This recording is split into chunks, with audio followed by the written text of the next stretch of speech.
बुरुपड़ा ग्रामरू आसिला अभावनीय दृश्य। एई दृश्य बुरुपड़ा ग्रामर भगवती सरकारी उच्च विद्यालयर स्मार्ट स्कूल उद्घाटन 2 दिन पर शौचालय खसिला बीम। राताराति युद्धकालीन भित्तिरे कामर परिणति पदारे पड़िला। कौनसी छात्र छात्री एवं शिक्षक शिक्षयित्री को होई नाही आघात।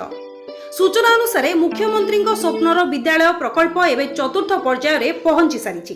5T उपक्रम विद्यालय गुड़िकर रूपांतरीकरण कार्य जो शैक्षिक वातावरण सह पिलांको पाठ पढ़िबारे बेस सहायक हेबो बोली आशा करा जाउची।